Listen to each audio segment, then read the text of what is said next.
Our spotlight story tonight is about a professional sheep herder. Yes, a professional sheep herder in the Ephrata area. And here with the story is Ryan Lancaster.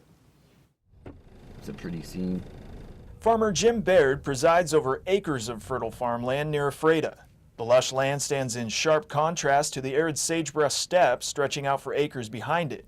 It's a prickly expanse that doesn't lend itself to much use for farming, but for this group of ewes, the dusty countryside offers a full plate of possibilities for munching.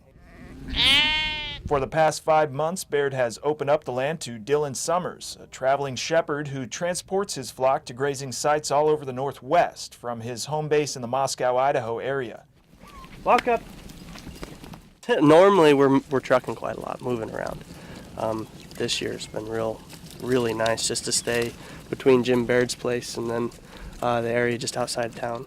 Summers says his band of about 850 sheep is fairly small by industry standards, but it still takes 3 truckloads to transport the animals to grazing lands, up to 4 hours away from home.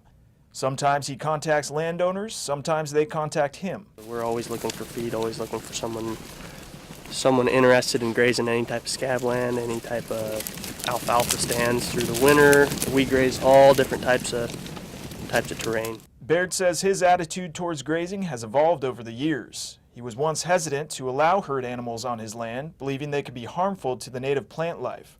I used to think that I didn't want animals on here, or that I was a little worried about them overgrazing stuff.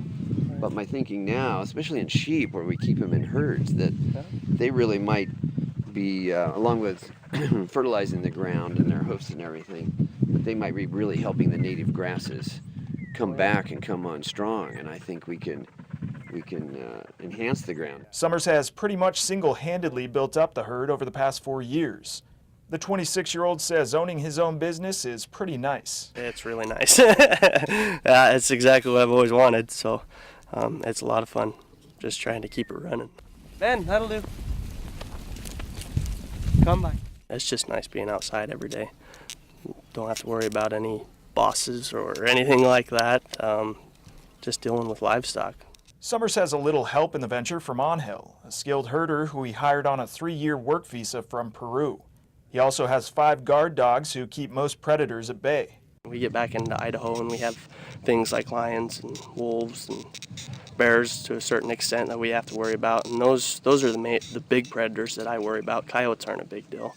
This week or next, Summers will load up the flock and head back to Idaho for lambing. Stay there through the summer, graze some forests, high country forests, tall grass, brush areas. And then about mid-September, we try to work them back over here and get on grass fields.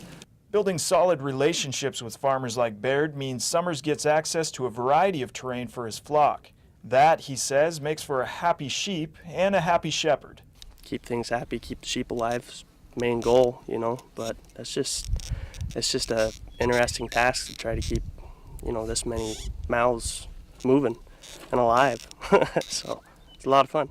For iFIBER 1 News, this is Ryan Lancaster reporting. Thanks, Ryan. Stay tuned. We have more news coming up right after this.